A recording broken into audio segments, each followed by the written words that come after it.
Hello, this is the video for 11th grade English for Tuesday, December the 1st. We're on day 12 of our Wild West unit. We're going to look at two terms here today. You can see rising action and personification, and we'll look at chapter 6 a little bit more. We're also going to discuss the idea of outlaws, people who live outside the law, because in the Wild West there was a really strong culture associated with those outlaws. First, the review from yesterday. The Tales of the West are always a little bit about expeditions. They're always a little bit about a journey. And that journey of Lewis and Clark that we looked at yesterday keeps getting replayed right now with Rooster, LaBeef, and Maddie. What conflicts will occur? There always are conflicts on a journey between people, within each person, internal conflict, or against nature, against animals. Those are another series of questions I'm going to ask about this book. First, pause your screen here to get down the definitions of these two into your big Google Docs. Pause. Okay, so to personify something, to person it, to personify it, you're giving it human qualities. You know, my phone begged for my attention. Well, it can't, it's a phone. That's usually the way we're taught personification. But there is this other way that it can be used, and it's all about abstractions. The spirit of something. The spirit cannot be touched, but a person can personify the spirit. And you're going to see that in the article we look at briefly. And so the spirit of goodwill was personified by Mother Teresa, or the spirit of courage was personified by Martin Luther King Jr. Anything that is not a person that we create into a person is personification. It's just a noun version of the word person. A different noun anyway. And then rising action, we are going to look at this today because there's a scene, a gunfight today in chapter 6 that's a really good example of rising action. To look at the personification of lawlessness, we did a little bit with these three outlaws. Jesse James, this is Billy the Kid, and this is John Wesley Hardin. All were famous for being murderers. So the original Wild West stories held these men up, even though they were murdering, robbing banks, and generally making life awful for many, many, many people.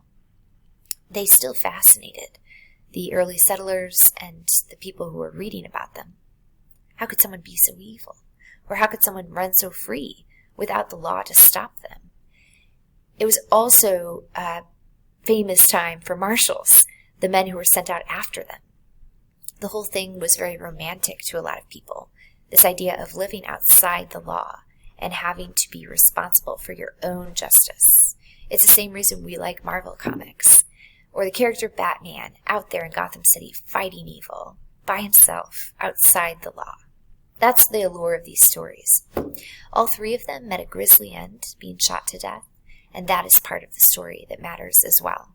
The most recent story about Jesse James that was published or made is the assassination of Jesse James by the coward Robert Ford. That's the name of the movie with Brad Pitt and Casey Affleck. So it's all about their life and also their death. And the article we looked at is notable for this sentence. Jesse James and Billy the Kid personify, here's our word, that rebellious spirit. Americans overlook the crimes and see the romance of the rebel. I like, again, seeing the word romance used in this context of idealizing something. So we read quick sections on Jesse James, Billy the Kid, and John Wesley Hardin. I'm just going to show you the part on John Wesley Hardin because he comes up in our book. Rooster and LaBeef talk about John Wesley Hardin. They also talk about the James brothers. But I'm just going to show you a little bit of why this is so strange, but also captivating in the Western imagination. Did he kill 20 men? 40? 50? The total body count may be unclear, but according to John Wesley Hardin, they all deserved it. I never killed anyone who didn't need killing, he famously said. This idea permeates the book we're reading. There's a really fine line between the ideology and the morals of a man like Rooster, who believes he is doing right by the law, even though he too has killed many, many men, and John Wesley Hardin, who believes he never killed anyone who didn't need killing. So if we think back to yesterday's scene where Quincy and Moon are being asked to confess where Ned Pepper is, And Quincy says, we won't talk. And Moon talks. Quincy kills him right away. Moon, before he dies, says, it's not his fault. I snitched. Or as they say, I blow on him. I blow the truth. And that is not the way that the Wild West works. There's a code. So all of that gets into these questions about, well, what is good and evil? If both men are killing, both the marshal is killing and the outlaw is killing, then who's right? The book wants us to think about that. Maddie wants us to think about that too. So we'll come back to that. Jesse James was a really famous one as well, a Confederate guerrilla fighter, so he really never believed the war ended in a way. He was born in Clay County, Missouri in 1847, and when he was about 16, joined a guerrilla group led by Bloody Bill Anderson, so that comes up in the book too. He participated in many atrocities, including the Centralia Massacre of Centralia, Missouri, or Kansas, I can't remember, in which the group killed 22 unarmed Union soldiers, plus over another 100 soldiers they later ambushed. The connection to True Grit is here. Bloody Bill Anderson was the leader of that group, and he had once been a part of a larger Confederate group called Quantrill's Raiders. In True Grit, Rooster's shady past is illuminated somewhat when we learn he rode with Quantrill's Raiders and might have been there for that massacre. We don't know the extent of it. This little section over here is from the book. Do you know Jesse James? I don't remember him. Potter tells me he was with us at Centralia. Potter says he was a mean little viper then, though he was only a boy. Said he was meaner than Frank. That is going some, if it be so. I remember Frank well. We called him Buck then. I don't remember Jesse. So this is a real conversation happening between Rooster and Maddie. Actually, it's between one of the boys they encounter. And it's all about these characters who are both fictional and non-fictional. Lucky Ned Pepper, who's in our book, seems to be modeled after these outlaws. He's out there trying to rob banks, rob stagecoaches, rob trains, kill anyone who gets in the way of that. And Rooster is there to protect those places and institutions, even though Rooster himself was part of those gangs before. So the lines between what is right and what is wrong are really blurred and gray.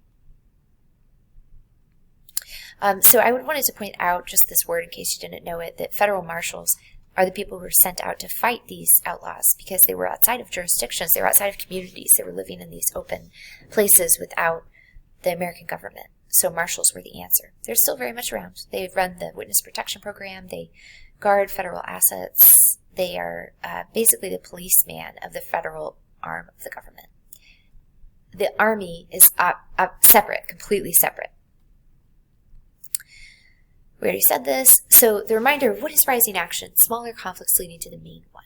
Well, the famous outlaw in our book is Lucky Ned Pepper. The other members of his crew include Tom Chaney. And the marshal who's up against all of them is Rooster. So whenever these people meet, there's going to be some rising action. We had some yesterday with Moon and Quincy, and today there will be a face-off with Pepper in this chapter.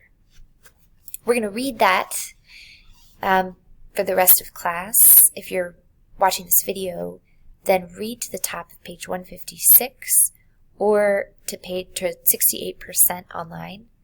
And your STEM is a smaller conflict building to the climax. So just to help with that, because the positives are wacky.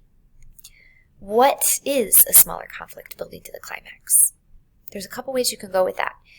You know that the definition of this now is rising action. So you could say rising action, a smaller conflict building to the climax, and then keep going with the sentence. Or you could point out something specific in the book. There's a lot of smaller conflicts that build to the climax. There's the one we're going to read today, where Lucky Ned Pepper meets Rooster. So however you want to build it, there's a sentence required of you to build using this phrase within it.